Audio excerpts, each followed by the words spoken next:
Am I in an alternate timeline, or did West Virginia actually win a convincing game Saturday versus Houston? What did those PFF grades look like? And we got hoops tonight. Let's talk.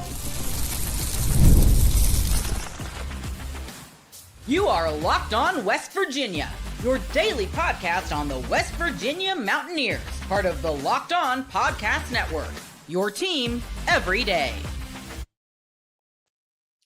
What is up, guys? Welcome back in. My name is Mountaineer Paul. I am your host. This is Locked On West Virginia. Thank you guys so much for joining in. There's a lot of you guys waiting in there. Good to see you guys. Welcome in. Like I said, this has been a really good week to be a West Virginia fan. And I think if you're a West Virginia fan, you're in the right place, right? We're going to do daily West Virginia content, and we're going to do it the best like we always have here. At least try. That's the goal. Thank you guys for all your support. You guys are amazing, and I just wanted to put that out there. Sorry that I am a little late. I didn't mean to not go on directly at 6. So this episode of Locked On West Virginia, by the way, guys, going to be brought to you by our good friends at FanDuel. Right now, when it comes to FanDuel, it's a pretty simple thing. I'm sorry, GameTime. It's GameTime today. Download the GameTime app, create an account, and use code LOCKEDONCollege for $20 off your first purchase. Thanks for making Locked On West Virginia your first listen, and for being a part of the Locked On Podcast Network, where we talk about your team every single day. The Mountaineers every single day. So, all right, guys, thank you so much for joining in on this episode. What we're going to be talking about today is this. Basketball is back, baby. I'm excited. You're excited. The game tips off in about 45 minutes, 50 minutes, something like that. So we're going to be excited about that. How did the team look against Houston? What were those PFF grades? We're going to go over it. We're going to talk about the good, the bad, the ugly, and everything in between. And then, is this real life? The first topic is this real life? Did West Virginia actually have a ranked win over a ranked team for the first time since 2018? Insane stuff. So that's the show. Hope you guys are ready. As you haven't heard my Houston, obviously, reaction yet for the most part. So look, guys, I just took a little break. That's all it was. There's nothing else that needs to be said about it. It's all good. I see so many comments about it. We're fine. No big deal at all. We're just going to push forward and continue to pump out daily West Virginia content. That's what we're here for, man. And I'm grateful to be in such a great position in life. And I understand that. I don't take it for granted. So thank you so much for all your support. We're going to push forward now. So, okay. I was shocked isn't even the right word, to be honest. It's beyond shocked. I called the upset, but I didn't expect it to go like it did. I just got to be honest, man. I was not expecting to go down like it did. Are you kidding me? To think we would put up that many points, have a pick six, all the things we haven't done over the last few years in one single game, and against a ranked team at that. And then you're thinking, okay, well, Scotty Fox must have threw for 500 yards in this game. You look at the stat line, and that's not the case. I'm sure some of these takes you guys have already heard from other people. But, I have thoughts, obviously. Number one thing is there's no doubt we put Donovan Haslam in the starting offensive line lineup, and it made a huge difference. It showed up. You moved Walter Young-Bear from left to right guard, made a huge difference. That showed up. This offensive line performed at an above-average level against a ranked team. That's really good. We'll take that every day of the week and definitely on Saturday. And this is an offensive line that you can say improved for the first time this year from one week to the next. Obviously, the TCU game was an improvement, but you still couldn't really move the ball there very well through on the ground. This was a game you dominated on the ground. Scotty Fox with 2 scores. Dior Hubbard ran like a man possessed. Even my guy, Sincere Bowers, ran the ball well on 9 carries. And I think you saw a little bit what he could become in this offense as well. But it starts and it begins with Scotty Fox Jr., who, as a freshman, is making senior decisions on out there at times. He's also making freshman mistakes at the same time, so the duality of that's not lost on me. But I think you have a kid who that's usually what happens whenever you're in a situation in life where you're trying to reach your best, you're trying to make it, but you keep faltering or making certain decisions and you keep on falling back. That's what we call developing. That's what we call aging or growing, right? Scotty Fox is in a growth state right now, and he's being nurtured every practice, every day of every rep. And then we get to go see it on Saturday exactly what that looks like. From TCU to Houston was actually an improvement, if you want to ask me. He had to throw less passes against Houston. So, obviously the numbers aren't necessarily going to be there because you had a run game to support him. But it's the decisions he didn't make. Now, if you want to talk about mechanically, yes, there were a couple times like Cam Vaughn had a guy beat. Scotty Fox gets up on his tiptoes and doesn't follow through with the ball, and then he has to come back to the ball even though he had the guy beat. Certainly that kind of stuff is happening, but it happens for all quarterbacks and definitely for Scotty Fox. But if you're talking about the throws that he's not making, that he's throwing away, that he's not throwing into coverage, that he's making guys, he's making throws before the receivers break out of breaks. Like this you just don't see it a lot with freshmen. A lot of times he's open and then I throw it. And that's why you see a kind of meeting at the ball. In this situation, Scotty Fox is letting that thing fly before the dudes even turn around in some cases. So that is incredibly important to note. What's it going to look like next year if he's doing things like this now? Quarterbacks regress all the time, and he's very well could regress, but I don't see it happening. I think we've got something here. Cautiously optimistic. We still have to see what the rest of it looks like. I loved his press conference after the game. I loved everything about what he had to say. I think he's got a lot of potential. Obviously, he's a good enough runner to run this offense. He's mobile enough to move around and throw the ball. And then obviously, like Rich Rod said today, he's got an incredible release. He's got an elite arm, and he's got great arm strength, and he's a plus talent at throwing the football. It's pretty much it. I mean, he's a kid that I think we're going to want to keep.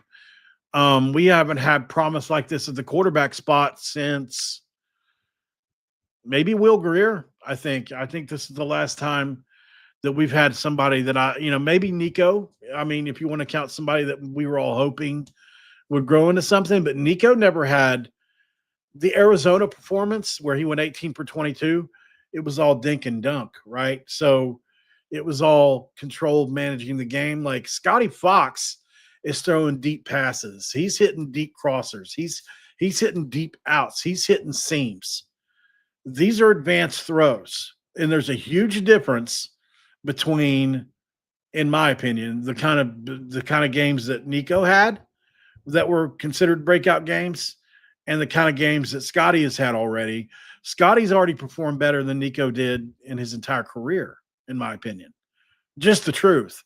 Now, Nico won more games, but I'm saying as a passer, like the TCU performance alone was better than anything Nico had ever done, in my opinion. This is not to throw shade at Nico. I'm just making a point that when was the last time we had a quarterback that had this much upside that we're actually seeing it happening in real time on the field? It's been unique. I told you guys before the year, I felt like we had a really good receiving room. I think I've been proven right on that. And I think that, like all along, like I thought, they weren't allowed to flourish because of other issues. I mean, you could have Randy Moss and Jerry Rice, and if the quarterback can't throw well or is being sacked, what are you going to do? So, that's probably my biggest overall takeaway. It's a big picture takeaway. It's also a short-term takeaway. We've got our quarterback situation solved.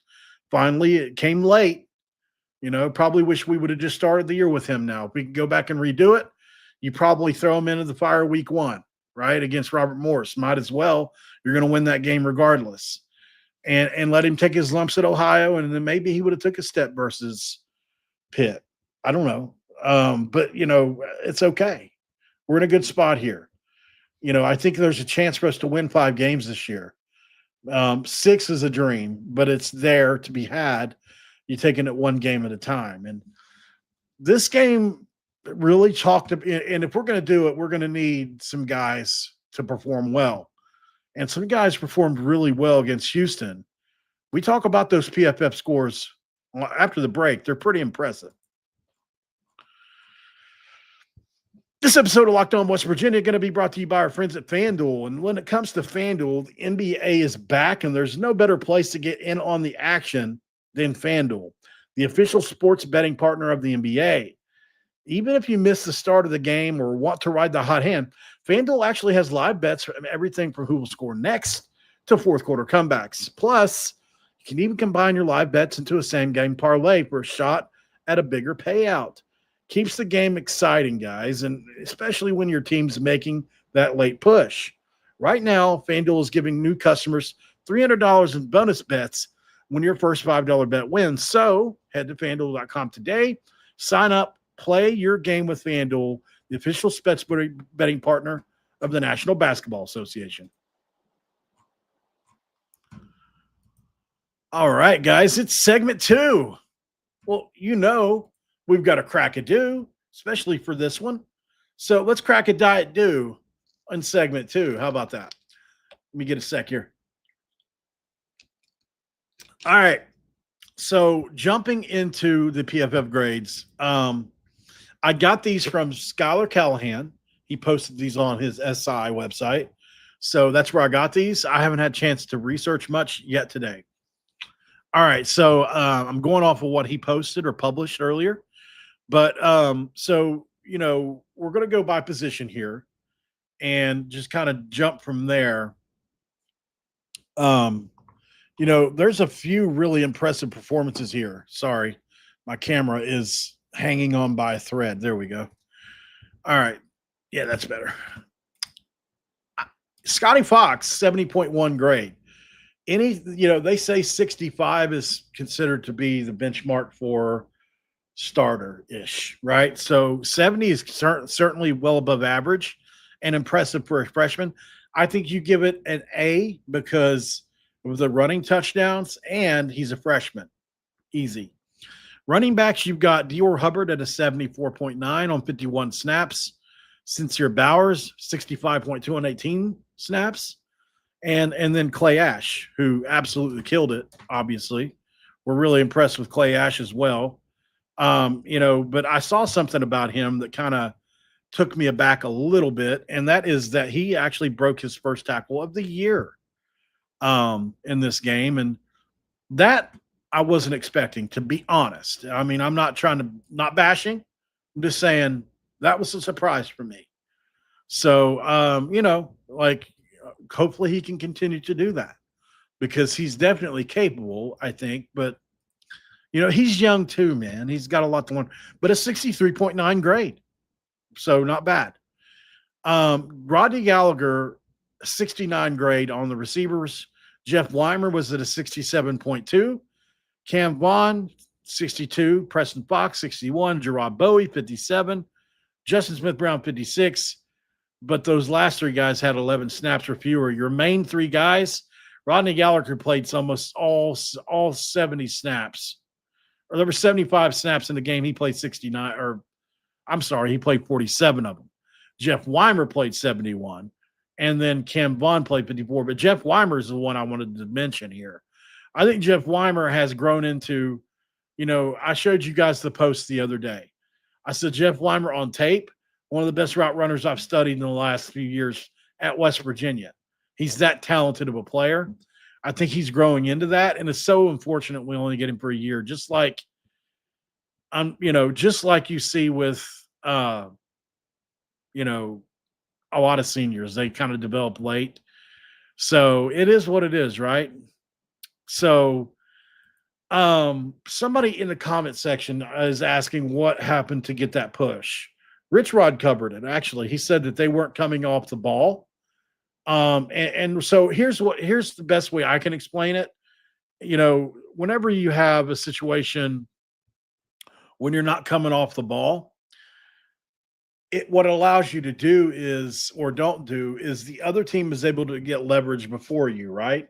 Who gets lowest fastest, basically. If I can get up under you before you can get up under me, I can drive you back because I have leverage over you. Has nothing to do with strength. I mean, strength's involved, don't get me wrong, but it's the lesser of the parts. Just like, a 230-pound tight end can seal a guy off for 2 or 3 seconds that's stronger than him. He'll eventually gain the upper hand. If this went on for 10 or 15 seconds, the 230-pound tight end will get boat raced. But in a 2 or 3 second boom, you get leverage. Firing off the ball is a big deal, and it takes an offensive line time to get there as a unit because everybody has to do it simultaneously.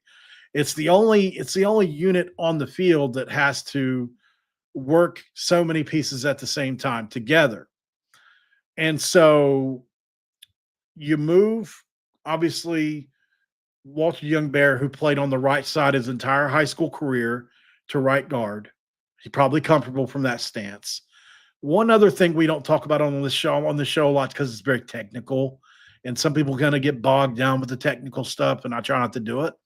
When you're talking about offensive line stances, there are certain stances some guys are more comfortable with than others.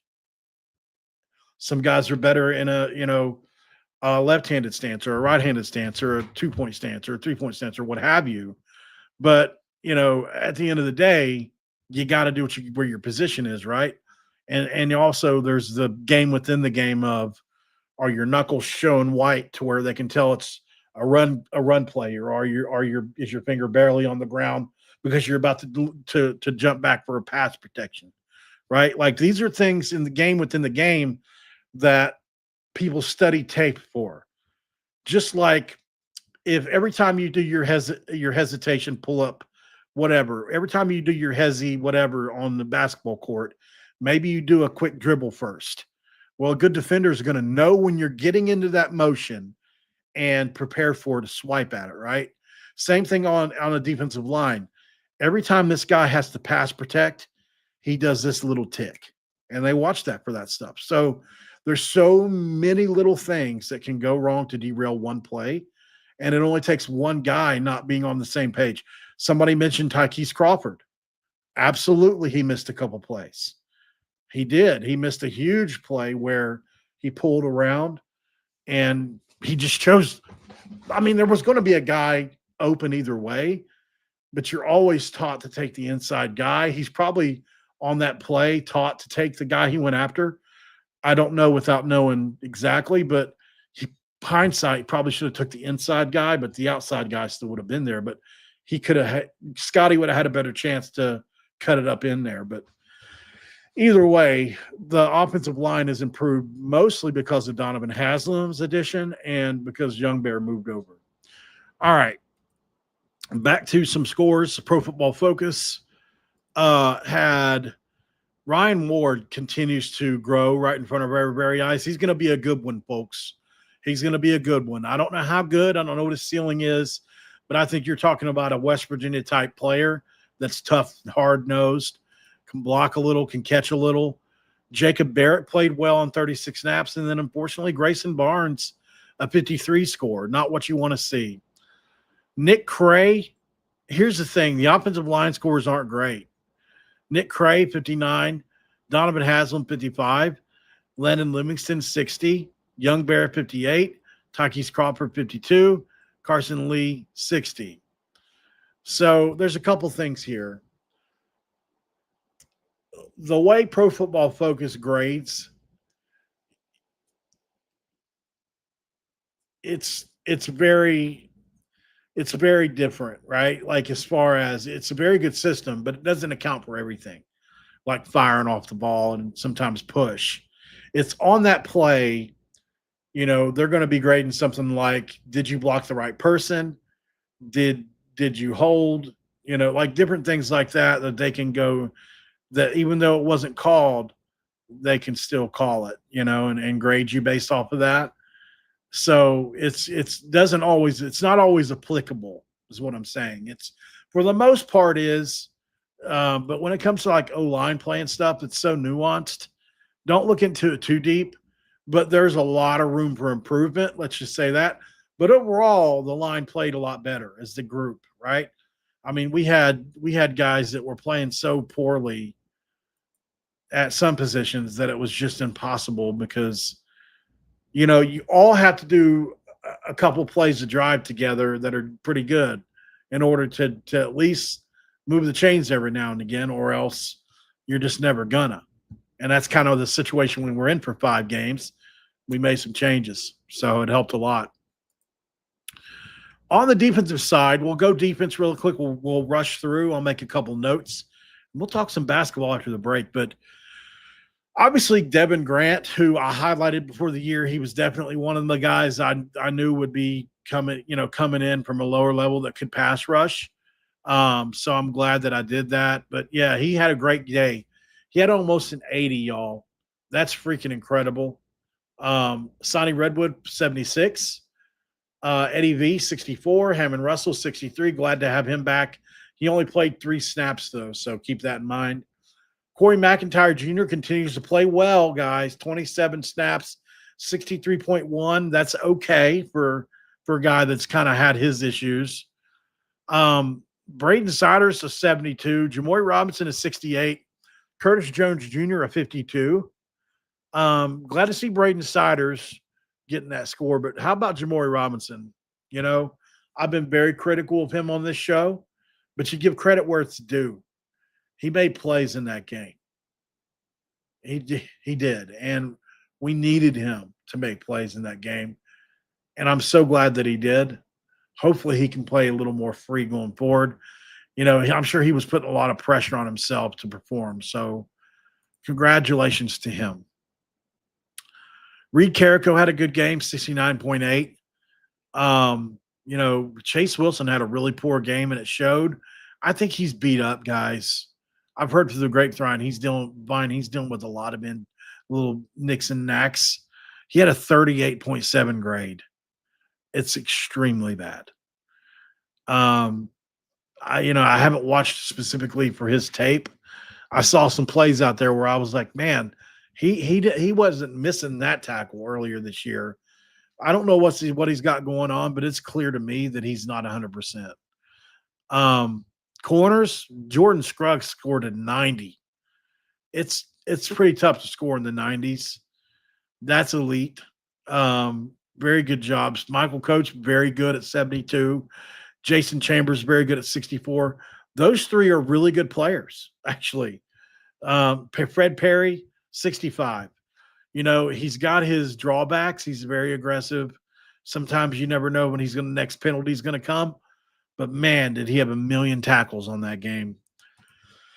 And just overall, the confidence of this team has changed in such a short amount of time. It's pretty crazy. I'm excited about it. I can't wait to talk Colorado with you guys tomorrow.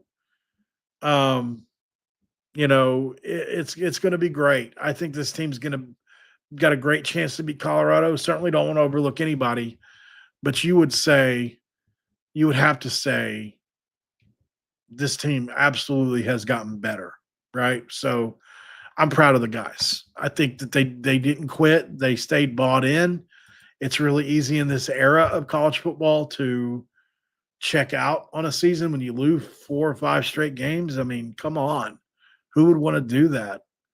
But they stuck it out and had performed well in 2 weeks. And I think they've got a chance to beat Colorado, who is dangerous. They got a lot of good athletes.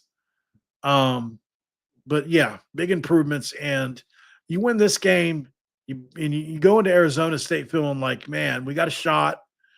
And then if you win that, you just got to pull one more upset to be bowl eligible. Texas Tech's not unbeatable, but it's very unlikely you beat them. But hey, to be in a chance to be bowl eligible, if I'd have told you that 2 weeks ago, you'd have ate your hat first if you're wearing one. Let's go to break. Coming up, let's preview the basketball game that's coming up here in a half an hour. West Virginia basketball is back, baby. How many threes is Honor Huff going to make? Is Trey Eaglestaff going to go off? Is Brendan Lorient going to do a 360 windmill or something crazy? We'll talk about it all next. This episode of Locked On West Virginia going to be brought to you by our friends at GameTime. That's right, GameTime, y'all. College football is back, and I couldn't be more excited. The tailgates, the rivalries, the energy in the stands, there's just nothing like it. But let's be real. Actually getting tickets can feel a lot more like the game than the battle than the game itself, with endless queues, hidden fees, prices jumping at checkout. That's why I use GameTime, the app that gives the advantage back to the fans. That's you. It's the easiest way to score last-minute tickets at the best prices with no surprise fees. What you see, what you pay. Actually, I pulled up GameTime, and in just a couple taps, I saw amazing deals. I'm talking about your favorite college football games for as low as $25. Guys, with GameTime, take the guesswork out. Just take it out. Download the GameTime app, create an account, use the code LOCKEDONCollege for $20 off your first purchase where the terms apply. Again, that's promo code LOCKEDONCOLLEGE for $20 off today. And be like me and swipe, tap, ticket, go download GameTime today. Swipe, tap, ticket, go download GameTime today, and you'll find out the question and the answer to the question of all questions. What time is it? It's game time. We're back. Locked On West Virginia in segment 3. We're going to crack another Diet Dew for a drink here. My mouth's really dry. Oh, that was better. That was better. All right, so somebody posted in the chat that they subscribed. Thank you. I think they put, okay, I finally subbed or something like that. It's like, okay, glad you finally did. All right. Basketball tonight. Anybody excited? I am excited. It's probably not even the word to describe it. I will be live post-game, win, lose, or draw. This is a really interesting Mount St. Mary's team. I did a bit of a dive on them earlier in the year, before the year started. Let's see here. Where's my notes on that? There they are. So 7 o'clock, obviously we know. Second-year coach Donnie Lind, 23-12. We all know they were the MAAC champs last year. They had an NCAA berth, the 21 season. They were a Ken Palm 243 rated team last year. Obviously, they lost the high majors by a lot when you look at it. They've got one returning starter who is Xavier Lipscomb, who can play. But I wouldn't freak out too much over that. I mean, they're a pretty good basketball team. But, unfortunately, they're replacing a lot. They're very similar to us. But if you want to talk about what they are as a program, they're a pretty tough-nosed program as well. They shoot it a lot, or at least they did last year. And if you look at their offense last year, their adjusted offensive efficiency was bottom 50 nationally, but they shot the heck out of the ball. They had a 46% three-point shooter in Carmelo Pacheco last year, which is insane. That's a higher percentage than Honor Huff. But Lipscomb is back. He averaged, right around 7 points a game and 5 assists. So, and he's going to have the ball a lot. Arlandis Keys is going to come off the bench last year, and he'll probably be a starter this year, in my opinion. They've got Trey DeVoe, who is a WIU transfer. I'm assuming that's Wisconsin, Illinois. I'm not sure. Wisconsin, Illinois makes no sense. I'd have to look into that, what that stands for, but it's a smaller school, obviously. They've got a Florida State transfer as well, Anastasios Rozekias or something like that. He's a Greek player who should be pretty good. And then they've got a bunch of bigs that are battling for minutes right now, from what I can tell. So, they've got a team that they've kind of had to throw together because of all the turnover. But it's like JUCO for them, anyways, every year. They're always going to have a bunch of teams. So we're good on that. But, if you look at their defense last year, they had a really strong defense. That's where they really hung their hat. They were 1, 2, or 3 in the MAAC last year. We're not talking about the Mid-American Conference. This is a different mid-major. They are the type of team that they're going to make you run offense. They're going to play really hard for, sometimes 10 or 15 seconds. I went and looked on tape. There were teams that they just absolutely abused last year. And there's that word again. But no, they abused some teams with their defense last year. Obviously there were other mid-major teams, but I mean, they really get down, slap the floor like Shane Battier used to, and they dig in and they get on their haunches and they play defense. So that's going to be a fun kind of thing to see, because I think that this West Virginia team is going to want to really tire them out. So it's going to be two teams. West Virginia is a very slow, methodical kind of offense, which we'll see. They're not, we're going to run transition as well. But I mean, when West Virginia's in the half court, they're running off screens. They're trying to pop Hunter Huff open.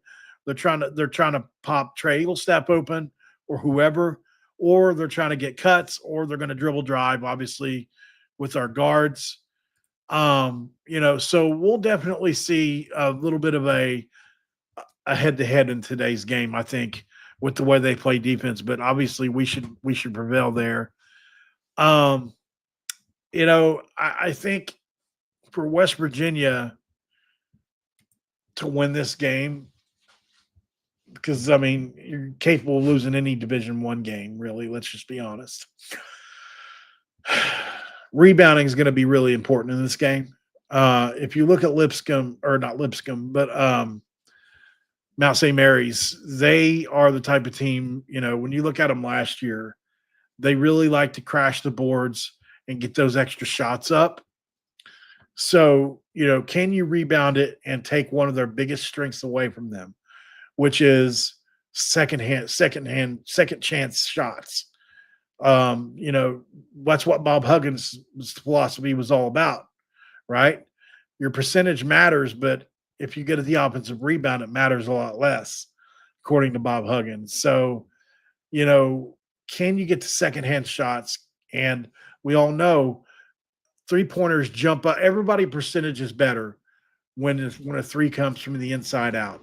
From an offensive rebound, kicking it out, it's just that rhythm shot that everybody loves if you play basketball.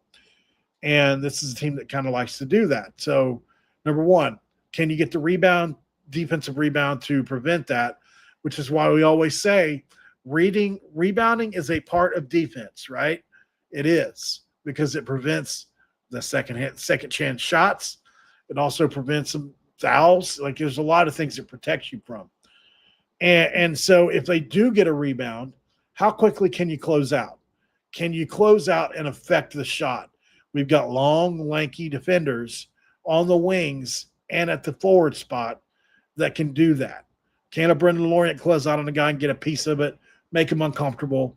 Can Eaglestaff, can Hunter Huff, who averages almost 2 steals a game through his career, get his hands in the passing lanes?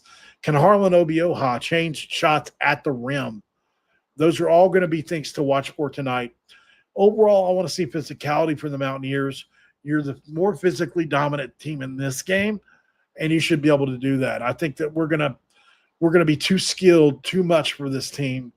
It shouldn't be a close game, in my opinion. I think West Virginia wins this game.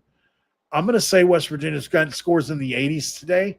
I'm going to go with 84-60 final for West Virginia. I think West Virginia pretty well pulls away in this one, and hopefully looks pretty good doing it. And I would love to see some of the freshmen get in that we need to play well this year, because, Forsyth and guys like, that we aren't going to see as much of.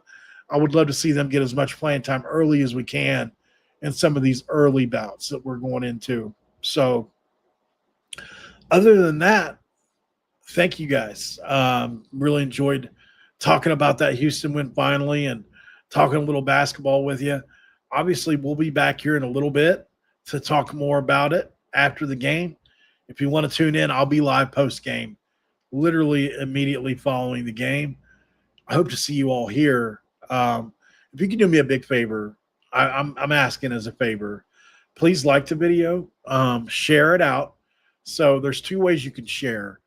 You can either go up into your bar where your www.youtube.com is and just copy and paste that link up top, where the www is, into Facebook, YouTube, X, or wherever. There's also a share button on YouTube. If you look where the title is and all that, like right around there, there should be a share, and you can copy the link that way, and you can share it to whatever, just to kind of get this video out. Where I missed a little bit of time, I would like to make up for that. If you can help, I'd appreciate that as a personal favor, if you don't mind for me. If you don't have time, I understand that. And then, comment down below. What do you think the West Virginia score is going to be? What do you think about the Houston game? Feel free to ask me any question you want, and I'll get to all the comments here in a little bit. I'm doing perfectly fine. I'm doing perfectly well. Thank you for all checking in on me and everything. I'm fine. But yeah, so let's do it. Let's watch the game. It's about to tip off here in about 15, 20 minutes. And let's watch some West Virginia basketball, and let's all connect and just talk about this thing that we love called West Virginia sports. That's it. Proud to be a Mountaineer. Proud to be from West Virginia. Proud to have that WV on my chest. Just like, it's on this side. So I think all of us are, right? So let's do it, man. And I'll be back in a little bit to talk about the win, because we're going to win. We know that.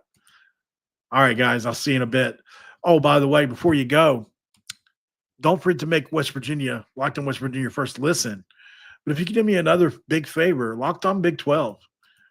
As we all know, Drake does incredible work over there. Make sure you check him out too. He does a great job with Locked On Big 12. Make sure you head him up for your second listen every single day, as he's growing into that Josh Pate territory now, where he's one of the best out there. So Locked On Big 12 on YouTube, wherever you listen to your podcast. And I'll see you on the next one, guys. Have a great rest of your evening. And don't forget to cue them country roads, because we're going to win the night. See you then.